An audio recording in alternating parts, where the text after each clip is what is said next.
Welcome to FO Talks. With me is Sophia Hamilton. She is the spokesperson at Young Voices. She is joining us today from Washington, D.C. And today we're going to talk about rising political violence in the United States. Sophia, let's start with the ICE raids. Why have these raids gotten more aggressive? And why are ICE agents facing massive backlash across the U.S.? Yeah, so the ICE raids are very controversial in the United States. So either people are very for what's going on and they want to get individuals that are here illegally out of our country and deported by whatever means necessary, or people believe that those people should be here and that these raids are illegal. And I think there's truth to both sides. Giving some context to the raids, we saw one of the first big protests to the raids start in Los Angeles in about June this year. And that's because ICE was coming in, they were going into Home Depot parking lots and getting workers that were waiting for work, that were immigrants, and arresting them in broad daylight.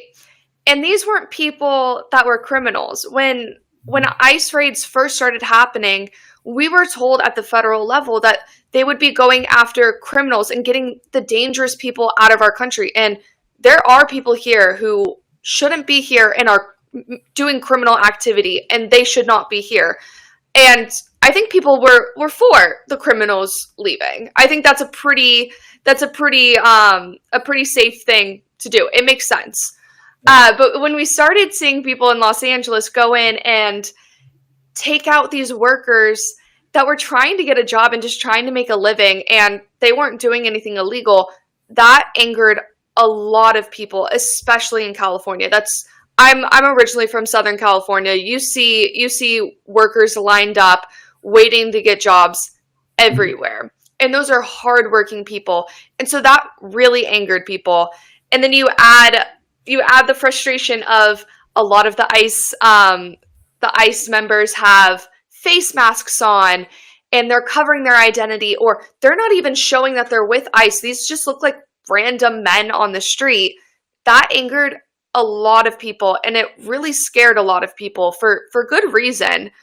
So that led to these huge protests in Los Angeles, which were made worse by the president calling in the National Guard, calling in Marines, when the local Los Angeles government and the state of California government were both telling him, we don't want them here. We don't want them here.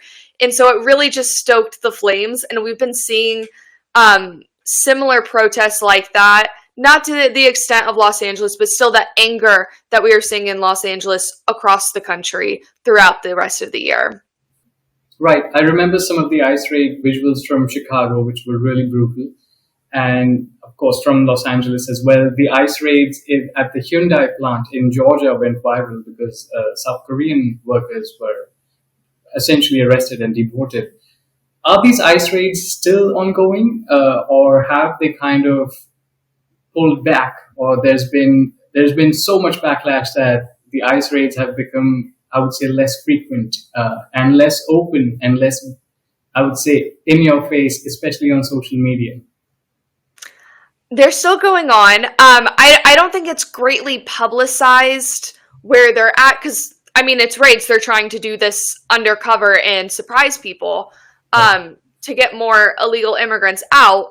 So it's not always clear how many people are getting arrested. I don't think they're as high profile as we were seeing in Los Angeles at the beginning of this summer, but they're definitely still going on. I would say it's not as visual. It's not as clear as it was in the summer, because I think they've seen all of that backlash. Yeah. But they're definitely still going on. People are still protesting outside of the detention centers, and so I don't think the raids have stopped at all. But I think they've been a little bit more quiet about their goings on. Yeah. Well, the MAGA base says that these raids are essential because eventually it's the gangsters, it's the criminals, it's members affiliated to drug cartels who are being arrested and are being deported. But at the same time, there is data which shows that, yes, that is true, in most of the raids, but also women, children who were living in the US legally but were not really gangsters, criminals, or affiliated to cartels were also being deported. Now, as an American yourself, where do you draw the line? Should raids target everybody because they're illegal and in the country, or should it be against, of course, the criminals, the gangsters, and dangerous people?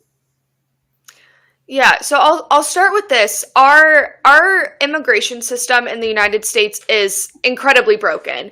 It's very hard to come here legally if you want to follow the law and get your green card, get your visas, and then become a citizen. It's incredibly difficult, and it takes years because the system is so backed up. You need to have attorneys and pay so much money to become a citizen, and not many people are able to reach that high bar. At the same time, it's also incredibly easy to come here illegally and to break the law. And so you're seeing a lot of people that want to come here and be outstanding citizens and contribute to our society not be able to follow the legal system because it's so broken. And so they end up coming here and unfortunately breaking the law. But maybe that's not what they want to do. And so I think we need to see a lot of reforms in our immigration system. But with the ICE raids, we definitely have a lot of people here who are unsafe and are criminals and are making our country more dangerous. And those people shouldn't be here. If you're in the country illegally and you're committing crimes, the government should be doing something about that. There's been so many stories of women and young children being in dangerous situations because of these people who are committing crimes. And I think that's what we were told the ICE raids were going to be about. That's what we were told they were going to be focused on. And I think in some parts they have been. Mm-hmm. But the way that they've been going about the raids, where they're having this like guerrilla style, where they're just running into the streets and kind of just like taking people away, they're not following a logical legal system.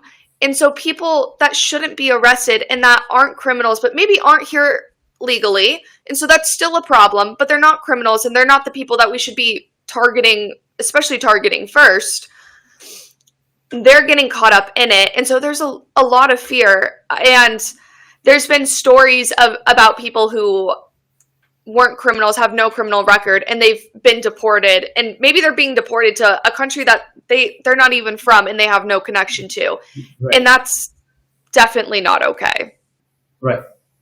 Well, I agree that, I mean, if you're in the country illegally, you are actually breaking law. And that stands true not just to the United States. It's in other countries as well. It's in India, where I am. It's in the UK. It's in France. So this is something that multiple countries have to deal with. But you're also right that immigration in the US or to the US has become extremely difficult. Even people who are trying to enter legally are now worried because their phones are being checked, their tweets are being checked, their social media accounts are being checked if they've been critical of the Trump administration or not. And people have actually lost their visas because of that. Are you afraid that America is turning into a very surveillance and control heavy state? Yes, that's a huge worry of mine. And I think a lot of people are okay with that, where maybe they're not okay with the government surveilling us, but they're fine with big tech companies. Because I have an iPhone, I know my data is not secure. There's so many things that we do, especially with social media and being online, where we don't own our data. The data, like, we think we own our data, but that data is actually owned by the giant tech companies. And they could very easily give that data to the US government. And so I think a lot of people have entered these kind of contracts with private companies, not realizing that they're giving up their privacy and their security of their information to then be checked. And so I think people are fine with it in that sense because they don't really think about the security of their data, or they just know that their data is so unsecure that who cares at this point? There's nothing you can do. And I've definitely felt that way. I think they feel differently when it comes to the government. Mm-hmm. I think we've seen the stories of people going through customs to come into the United States, and they go through their phone, which I think is already insane. I've only heard about that happening in other countries, like in Russia. Um, and they're going through their phones and they find like a meme of JD Vance, and then they can't come into the country. That's ridiculous. That to me is really crazy, and I think that really struck a chord with a lot of people, and a lot of more people are realizing the importance of free speech in that sense. But when it comes to free speech, Americans flip flop a lot because they don't want to protect speech that they don't agree with. Right, right. I want to talk about American politics now. And there's a reason I want to do that. So, Virginia voted for US President Donald Trump in the presidential race. And that was when the state had a Republican governor. Now they voted for Democrat Abigail Spanberger. Is this going to become a trend in the US where one state is just going to pick the other party if they don't like who's in the White House? Basically, is power going to seesaw from one party to the other? Yeah, I think we've kind of already been seeing that for a while in the United States. That's kind of also just the American way, but it's become more apparent now that how polarized our society and our politics are. So I live in Virginia, actually, in the DC area, and we have right now we have a Republican governor. We just voted in a Democrat governor. Prior to our Republican governor, we had two Democrats. I think prior to that, we had two Republicans. So we've kind of been going back and forth, back and forth. And I think it was very clear in this election that we were going to have the Democrat candidate voted in because Virginia has such a high population of federal workers. We're kind of like a purple state. We have like about an even mix of red and blue. It's kind of a swing state. You never know who we're going to vote for in the presidential election. Mm-hmm. But with this state government election, with everything that Donald Trump is doing at the federal level that's affecting federal workers, where we have a huge population of them in Virginia, they're very clearly not going to vote for that party because these are people who have either been fired from their jobs, for better or for worse, with the Doge cuts at the beginning of the year, or they've seen their friends fired. Right. And then they've been affected heavily by the government shutdown, which was the longest government shutdown in the country, where they don't really look deeply into that situation and look at who is holding up the votes. They just see who's in office and it's a Republican and they're going to vote against him. And I totally get it. They weren't getting paid for months. They were working for basically free for a lot of them, and they'll eventually get their pay, but I understand why then we're seesawing back to the blue. And so I think we're going to keep having this pattern where we're going to have one party in, we don't like what they're doing, so we're going to go to the opposite extreme, and then we don't like what they're doing, and then we're going to go back. We saw that with the presidential election with Trump, then Biden, and then back to Trump. And so we'll see what happens in the next presidential election. I'm sure it'll be very interesting. Right. If there's so much back and forth between Democrats, Republicans, what happens to long-term policy making? Who is working on those, and how is there continuity in policy when it comes to not just at the state level, but at the federal level as well? I would say the real people that are running the government would be, for the most part, unelected bureaucrats. And so that's the administrative state at the federal level. The administrative state, when you really look at it, is ginormous. And that's what a lot of the Doge cuts at the beginning of the year were looking at and trying to get rid of the bloated administrative state, because there are so many people that are appointed there that are really in effect making laws for us, and we didn't elect them. And that's extremely un-American in my view, because in our idea, Congress is who makes the laws and the president signs them in. But that's not really what happens. Congress has been doing a very poor job making laws and actually passing real legislation. They've given up a lot of their power to the administrative state, which for the most part sits under the executive branch. So I've looked this up before, and I don't have a great number, but about 3,000 to 4,000 administrative rules and regulations are passed every year. Mhm. That's way more bills than are passed in Congress. Congress only passes a handful. And so it's really the administrative state and those people who we didn't elect that are making the laws that govern our lives. And so we're seeing continuity there. Um, but I think that's where we really need to focus on getting rid of the bloat, because we didn't vote these people into office, yet they're making rules and regulations, which are in effect laws that affect our daily lives. Right. Well, here's my concern. You say that people who are making policies and laws are the ones that Americans elect. But there's so much, I would say, disparity in electoral, I would say, amalgamation, because you've got people who are really on the left, you've got people who are on the right, and they're not willing to come together. Dialogue and discourse in the US has become heavily contested and is not happening enough. And the example for this is, of course, somebody like Charlie Kirk. Sure, a very polarizing figure, but to be killed on a campus when you're trying to advocate for dialogue sends a very wrong message to the world, especially from the US. How are you seeing this on American colleges and campuses? Has dialogue and discourse on politics completely been ruined? Yeah, everything.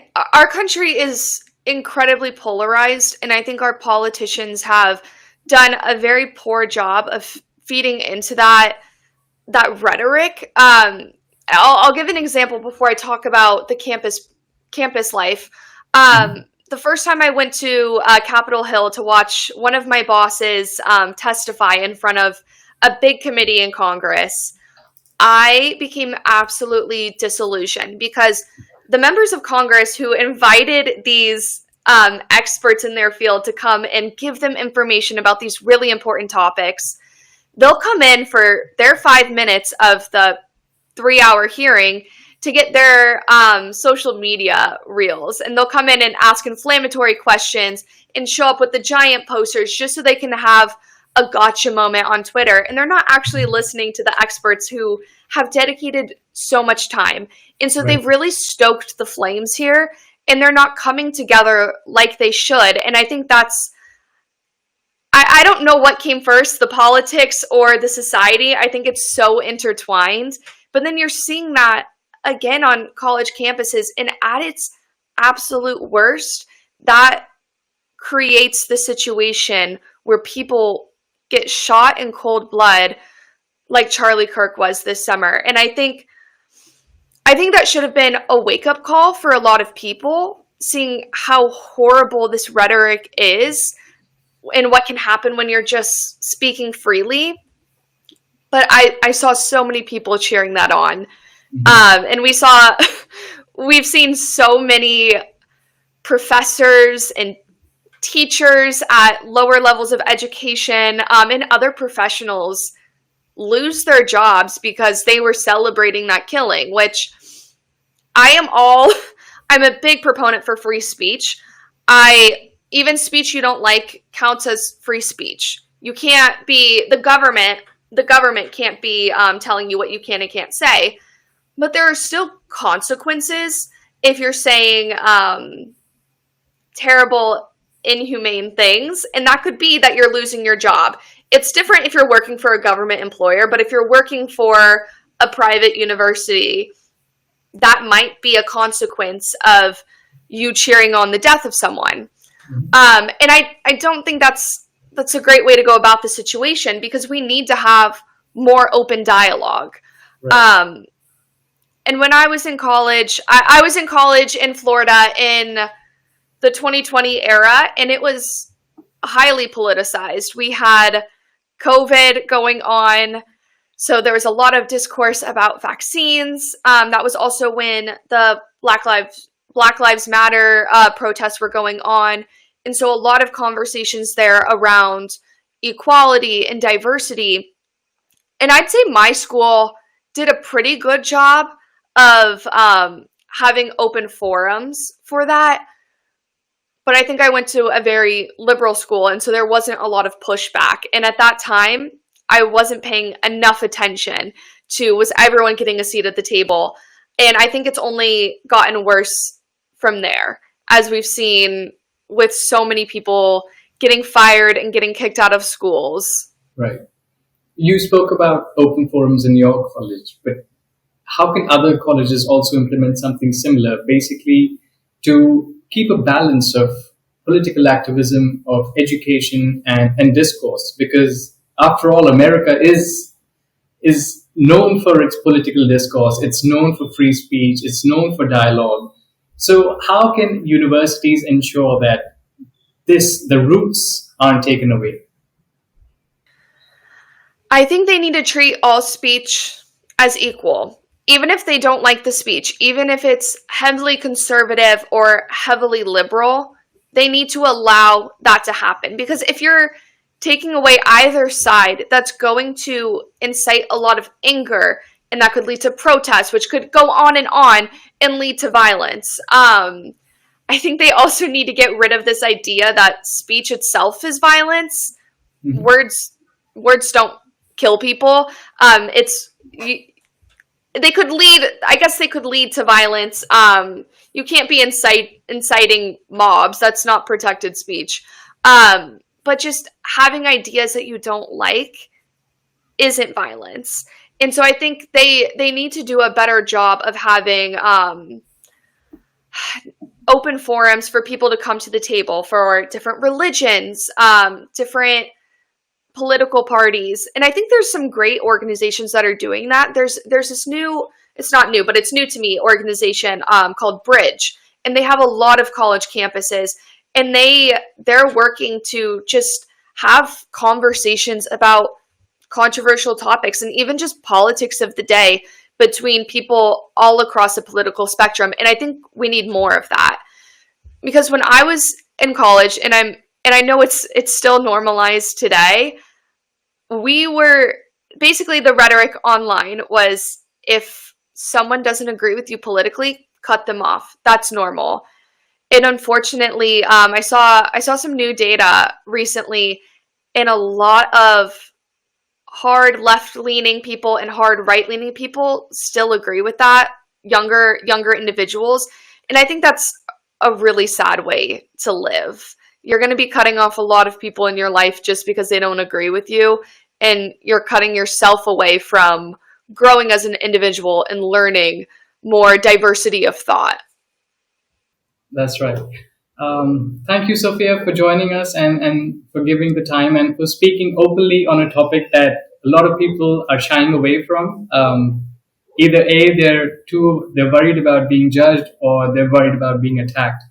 And I feel like dialogues and conversations like these is what's going to keep democracy going further. Thank you so much for joining. Thank you for having me. Join the conversation at Fair Observer and subscribe to our YouTube channel.